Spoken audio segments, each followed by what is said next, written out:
আপনারা জানেন যে তার এখন যে পারিবারিক অবস্থা, সেই পারিবারিক অবস্থায় পুরো বংশের একমাত্র প্রদীপ রূপে তিনি জীবিত আছেন। তার বাবা নির্মম হত্যাকাণ্ডের শিকার হয়েছেন।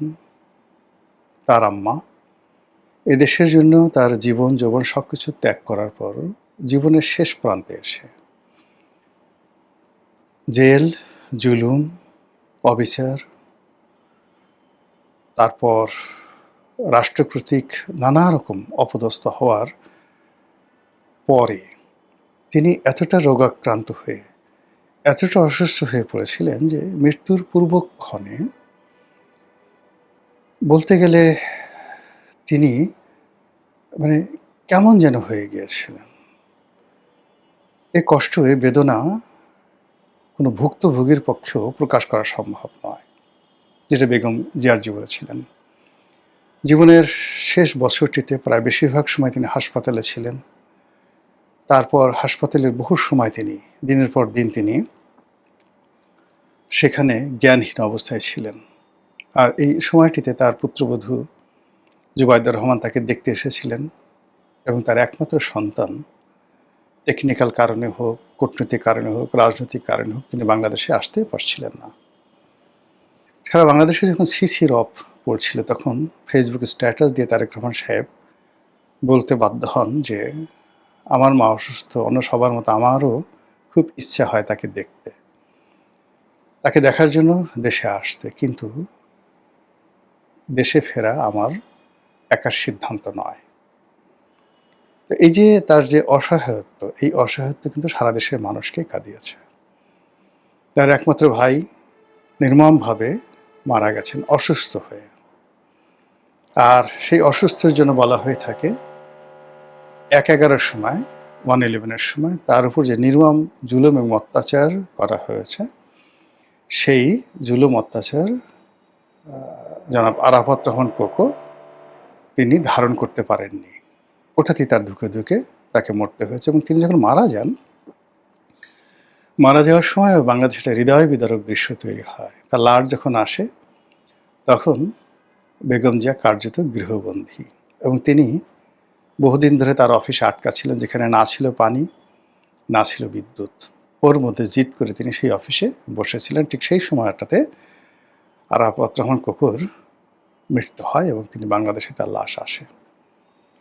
এরকম আপনি যদি চিন্তা করেন জনাব তারেক রহমান সাহেবের জীবনে, হি যে ট্রাজিক কিং, সেই ট্রাজিক কিং সেটা কি হ্যামলেটের মতো নাকি অন্য কার মতো, সেটা যারা ইতিহাসবেত্তা আছেন তারা বলতে পারবেন। কিন্তু আপনি যদি তার দিকে তাকান তাহলে তার এই ইতিহাসগুলো শুনে তাকে মায়া না করে আপনি পারবেন না। তাকে দেখলে আপনার চিন্তা করলে মায়া হবেন। এবং তার আপন ভাই নাই, ব্রাদার নাই, শ্যালক নাই।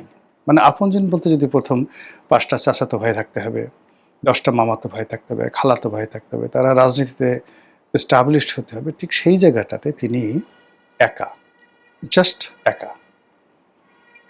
একইভাবে আপনি চিন্তা করেন যে শেখ হাসিনার কথা যদি চিন্তা করেন, আর যাই হোক না কেন তার একটা পরিবার আছে, শেখ পরিবার আছে। সেখানে তার মামা, খালু, মামাতো ভাই, খালাতো ভাই, চাচাতো ভাই, আপনি যত অভিযোগ করেন না কেন একেবারে কয়েকশো সমাজে যারা এই বাংলাদেশের রাজনীতিতে, অর্থনীতিতে খুবই গুরুত্বপূর্ণ। তো সেদিক থেকে জনাব তারেক রহমান সাহেব তিনি তার আপনজন বলতে তার কন্যা জায়মা রহমান, তার স্ত্রী জুবাইদা রহমান, এর বাইরে তো আমি আসলে অন্য যা কিছু দেখি সব কিছুই হলো দলীয় নেতাকর্মী, তারপর দুঃসম্পর্কের আত্মীয় স্বজন, দু একজন বন্ধু বান্ধব বা নতুন জোড়া বন্ধু বান্ধব। ঠিক এমন অবস্থাতে ১৮ কোটি মানুষের নেতৃত্বের যে আসন, সেই আসনে তিনি বসেছেন। সেই আসনে তিনি বসেছেন। আর যখন তিনি বসেছেন তখন দেশি বিদেশি যে চক্রান্ত, এটি এক্সট্রিম লেভেলে আছে। এখানে ৩ ধরনের চক্রান্তকে আমরা ধরতে পারি। প্রথমত হলো আওয়ামী লীগ। আওয়ামী লীগ একেবারে বিএনপির বলতে গেলে জাত শত্রু। আর বিএনপিও কিন্তু আসলে মূলত আওয়ামী লীগই তাদের শত্রু মনে করে। এদের মধ্যে কেবলই মাত্র প্রতিদ্বন্দ্বিতা নয়, মনস্তাত্ত্বিক অনেকগুলো বিষয় রয়েছে, ঘৃণা রয়েছে, অবিশ্বাস রয়েছে, সন্দেহ রয়েছে, সাইকোলজিক্যাল যেটা মানসিক যে ঈর্ষা সেটা রয়েছে।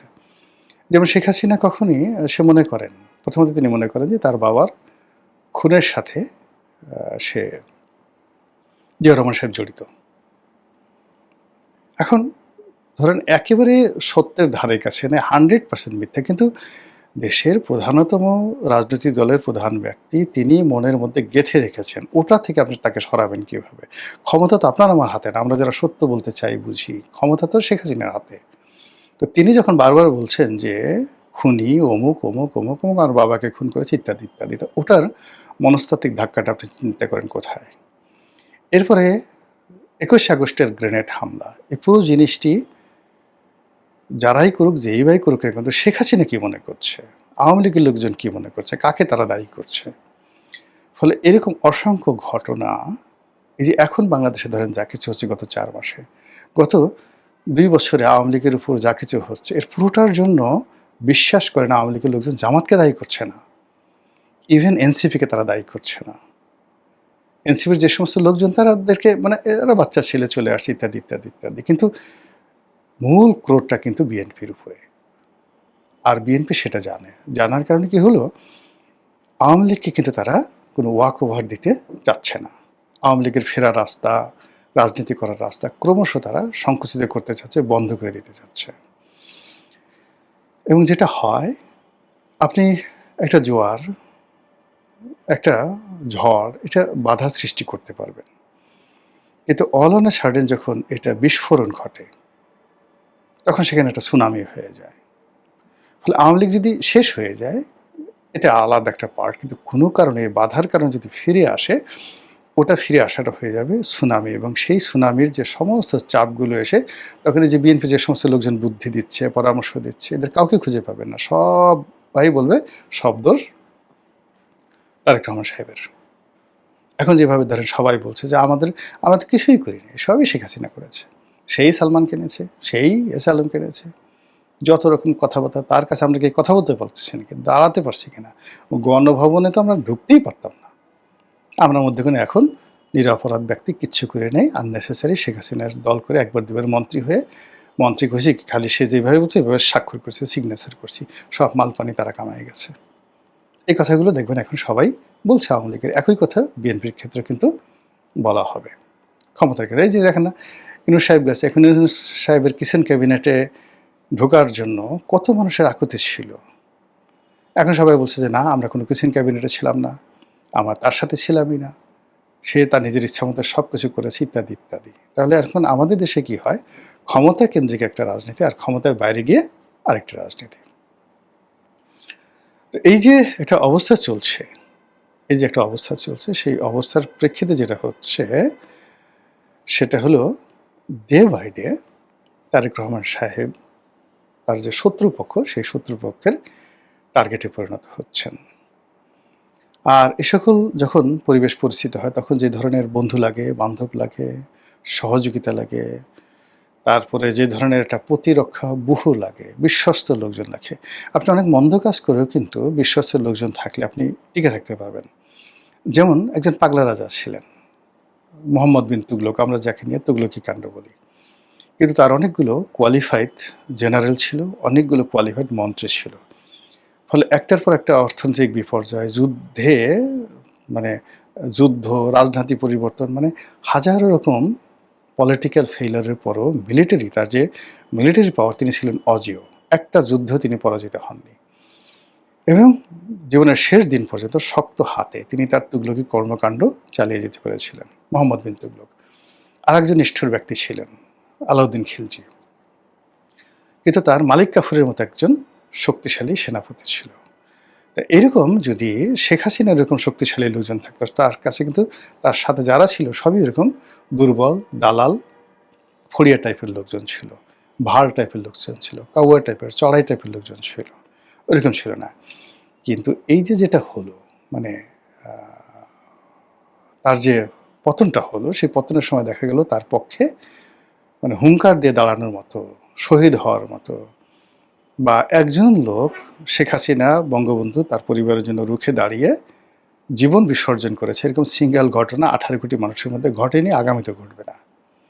তো এর থেকে আসলে তারেক রহমান সাহেবকে শিক্ষা নিতে হবে। কিন্তু তিনি সেই শিক্ষাটা কতটা নিছেন, নিবেন বা নিতে পারবেন, তার চেয়ে বড় ব্যাপার হলো যে সর্বনাশ শেখ হাসিনার জমানায় ঘটেছিল, যে সর্বনাশ ইউনূসের জমানায় ঘটেছিল, সেই সর্বনাশ সুদে আসলে আরও বড় হয়ে আসছে, আরও বড় হয়ে আসছে। এবং এখানে অপরাধীদেরকে আপনি কোনো অবস্থাতেই বুঝাতে পারছেন না যে অপরাধ কাকে বলে, কত প্রকার এবং কী কী। তারা সেই অপরাধ করেই নিজেদেরকে শ্রেষ্ঠতর বলে মনে করছেন। তো যাই হোক, এখন যেটা হচ্ছে সেটা হলো এই যে জনাব তারেক রহমান সাহেব, তিনি কাজ করে যাচ্ছেন, তার মতো করে কাজ করে যাচ্ছেন, তার মতো স্বাধীনভাবে তিনি ছুটোছুটি করছেন। কখনো চট্টগ্রামে, কখনো গ্রামে, যেখানে সিলেটে, শ্বশুরবাড়ি থেকে শুরু করে সব জায়গাতে তিনি অবাধে যাচ্ছেন। সেনাবাহিনীর প্রশিক্ষণ ক্যাম্পে, গ্রীষ্মকালীন প্রশিক্ষণ ক্যাম্পে ঢুকে যাচ্ছেন। সেনা সদস্যদের সাথে তিনি মিশছেন, তাদের খাবার খাচ্ছেন, সব কিছু করছেন। কিন্তু আপনি দেখবেন যে তিনি যে স্বতঃস্ফূর্তভাবে যেভাবে চলাফেরা করার চেষ্টা করছেন, তার আশেপাশের পাগুলো, তার আশেপাশের হাতগুলো, আশেপাশের মুখগুলো, সেগুলোর অভিব্যক্তি কী? Is it friendly? Is it cooperative? এটা কি বন্ধুত্বসুলভ? এটা কি সহযোগিতামূলক? এটা কি প্রশংসনীয়? নাকি আমরা যারা দর্শক আসলে আমরা কিছুই করতে পারবো না, আমরা বলছি আহাহা! এরকম প্রধানমন্ত্রী আর হয় না, যিনি সেনাবাহিনীর ভিতরে ঢুকে গেলেন, তারপরে সেনাবাহিনীর খাবার খেলেন, প্রশিক্ষণ ক্যাম্পে বসে বসে তিনি সেনা সদস্যের এই দৃশ্য দেখলেন। কিন্তু এটা সেনাবাহিনীর লোকজন কেমন মনে করলো, সেটা হলো মূল বিষয়। How they accept it. আমরা তৈরি করলে হবে না তো। ওই বাহিনীর ভিতরে কী অবস্থা আছে সেটা তাকে শতভাগ নিশ্চিত হতে হবে।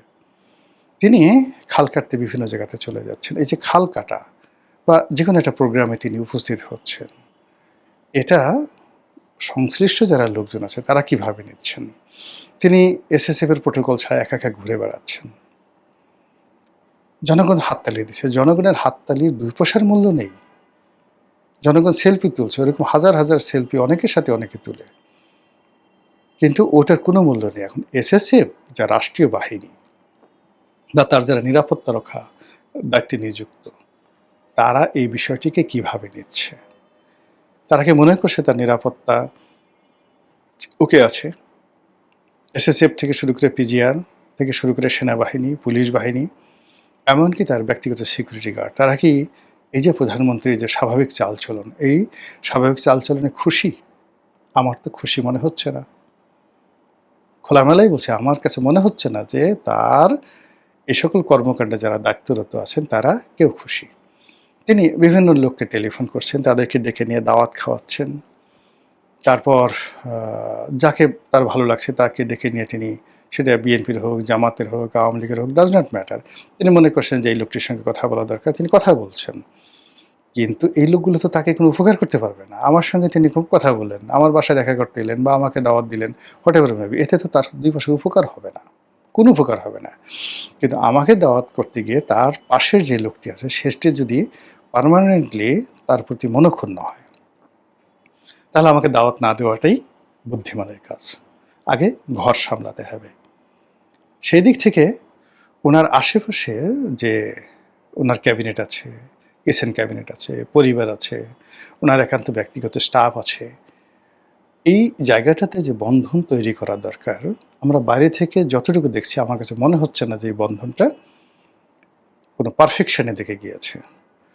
বরং তার যে কর্মকাণ্ড জনগণ প্রশংসা করছে, কিন্তু এই জনগণের প্রশংসা কোনো কাজে আসবে না। কিন্তু তারা যারা একান্ত আপনজন আছেন তারা যদি বিরক্ত হয় যে উনি এইভাবে পড়ছেন, আমার তো কোট পড়তে ইচ্ছে করে, তিনি হঠাৎ করে কথা নাই বার্তা নেই এসে এমপিদের গাড়িটা বন্ধ করে দিলেন। নির্বাচন করেছি আমরা, সারা বছর ১৭-১৮ বছর পরিশ্রম করেছি, নির্বাচিত হওয়ার পর একটা প্লট পাবো, একটা গাড়ি পাবো, তাই নিয়ে এসে হঠাৎ করে একটা রাজনৈতিক সিদ্ধান্ত নিয়ে ফেললেন। এখন কি হবে?